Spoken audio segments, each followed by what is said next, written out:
Hello learners, welcome to our channel. आज का जो PYQ है ये हमारा TOC का ही है और दिसंबर 2022 का है, जो फर्स्ट शिफ्ट 11 मार्च को हुआ था।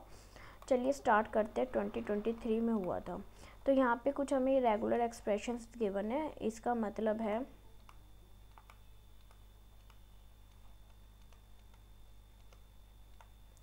देखिए यहाँ पे है ना, इसके पीछे क्लीन स्टार है, इसके पीछे क्लीन स्टार है और इसके पीछे क्लीन स्टार है, राइट। सो सबसे जो मिनिमम वैल्यू आएगी वो हमारी ABCD तो आएगी, फिर हमारी ऐसे आ सकती है, नो डाउट। फिर हमारी जो थर्ड बनेगी वो ऐसे भी बन सकती है, कुछ भी बन सकती है। हमारी ये भी बन सकती है, यहाँ पे मैं B ले लेती हूँ और यहाँ मैं C को डबल कर देती हूँ और D को 1 कर देती हूँ, कुछ भी बन सकती है। मिनिमम हमारी ये बनेगी, ठीक है, सबसे मिनिमम। और सबसे जो हाईएस्ट होगी वो इनफाइनाइट ही जाएगी, क्योंकि हमारी ये तो आनी है और इनके बीच में ये वाली वैल्यूज़ एग्जिस्ट करेंगी, ठीक है। तो अब इन्होंने क्या पूछा है, इन्होंने हमसे ABCD में से पूछा है कि कौन सा करेक्ट है, ओनली A, B, बोथ या तीनों के तीनों। तीन इन्होंने हमें स्टेटमेंट्स दिए हैं। तो वो ये कह रहे हैं कि हमारा ये एग्जिस्ट करते हैं रेगुलर एक्सप्रेशंस के लिए। The language is the given expression. इसमें हम रेगुलर एक्सप्रेशंस ये वाली बना सकते हैं इन दोनों का यूनियन करके। तो चलिए फाइंड करते हैं। हमें पता है हमें कौन कौन सी वैल्यूज़ लेनी है, ठीक है।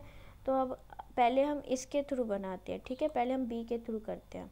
तो बी से अगर हम देखें तो S से हमारा क्या बन रहा है, A, B और C बन रहा है। C से हमें क्या क्या आ रहा है, A, C, D। और D से हमें क्या C से हमें क्या आ रहा है, A, D और D। D से हमें क्या आ रहा है, B, D, C, B, D, C। और D से ही हमें क्या आ रहा है, B, C। तो अगर मैं C से देखूं तो हमारी क्या बन रही है, C से बन रही है हमारी A, B, B, C, C के बाद ये वाला C, फिर 2 टाइम्स D, फिर 2 टाइम्स D। तो हमारी क्या बन गई, दिस वन, ये बन गई हमारी 2 times A, 2 times 2 times 2 times 2 times वाली ये वाली हमारी एक्सप्रेशन बन रही है। तो इस C से तो हमारी बन रही है ना। अब AB से चेक करते हैं, AB से। तो AB से हमारी क्या बन रही है, मैं यहाँ पे बनाती हूँ, क्लियर। तो AB से हमारी क्या बन रही है, A से हमारी बन रही है, दिस वन हम चेक करेंगे, A, B। और इस B में मैं ये वाली B इंसर्ट कर देती हूँ, क्लियर। और इस B में मैं स्मॉल CD इंसर्ट कर देती हूँ, क्लियर, CD। तो हमारी क्या बन रही है, A, B, A, B, B और फिर CD, क्लियर। तो हमारी ये भी बन रही है, क्योंकि मिनिमम हमें ये चाहिए, A भी हम कितने इंसर्ट कर दे। तो दिस वन इज़ वैलिड। तो हमारी B तो वैलिड है, तो ऑप्शन ये तो आएगा ही आएगा, क्लियर। अब हम A और चेक कर लेते हैं, ठीक है। A और C दोनों और चेक कर लेते हैं। तो मैं थोड़ा सा इरेज कर दूं, इससे तो हमें एक्सप्रेशंस आ ही गए हैं, है ना। चलिए पहले C कर लेते हैं, यूनियन वाला फिर बाद में करेंगे। हमें पता चल गया हमें क्या क्या चाहिए, क्लियर। तो मैं एक बार इरेज कर देती हूँ। PPT में सही रहता है ना, सारा इरेज टू ऑल हो जाता है। The language generate by this expressions equal number of A followed by equal number of B followed by equal number of C and followed by equal number of D। अगर मैं कहूँ this one, सो ये वाली rule implement हो रहा है। अब मैं कहूँ कि equal number of A equal number of B equal number of B equal number of D, क्या ये पॉसिबल है, हो सकता है। हमारा एक्सप्रेशंस क्या थे, दिस वन,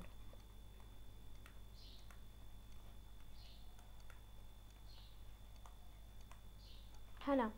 तो अगर मेरे एक्सप्रेशंस ये थे, रेगुलर एक्सप्रेशंस ये थे, तो दिस वन हमारा क्या है, क्लीन स्टार। दिस वन क्या है, क्लीन स्टार। ज़रूरी नहीं है ये एग्जिस्ट हो सकता है। क्लीन स्टार का मतलब क्या हुआ, क्लीन स्टार का मतलब हुआ हमारा लैम्डा 1, जैसे मान लो 1 पर है 1 1 1 1 1 1 1 1 1 है ना, 1 सो ऑन, ठीक है। 3 भी आएगा, 3 1 भी आएगा, ठीक है, एग्जिस्ट करेगा। तो ज़रूरी नहीं है, मैं हो सकता है मैं ऐसे भी ले लूँ, ऐसे भी ले सकती हूँ। तो equal number of A followed y equal number of be followed by, क्या ये एग्जिस्ट करता है? नहीं जी, नहीं करता। तो हमारा फोर्थ ऑप्शन तो गया। क्लियर? चलिए आगे करते हैं। समझ में आया इतना? चलिए ए और देख लेते हैं। तो आंसर या तो 2 होगा या 3 होगा, ठीक है, क्योंकि बी तो हमारा है ही। तो 50-50 आंसर हमारा हो गया। चलिए, the language for the given expression is this one. तो लैंग्वेज हमारी क्या है, ए की पावर एन, बी की पावर एन, सी की पावर एम एंड डी की power M, where N greater than equal to 1 and M greater than equal to 1। तो इससे हम क्या क्या एक्सप्रेशंस बना सकते हैं, ये हमें याद रखना पड़ेगा, मेमोरी है ना।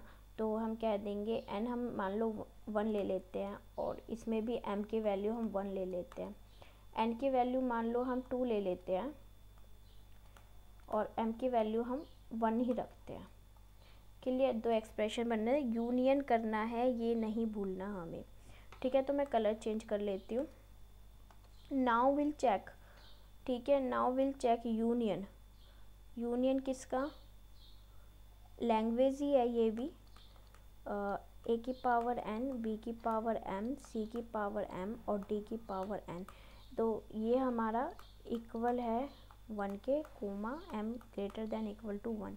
तो एन की पावर हम 1 ले लेते हैं, तो हमें याद रखना होगा 1 ले रहे हैं ना हम 1, तो एन की 1, तो डी भी हमारा 1 हो जाएगा।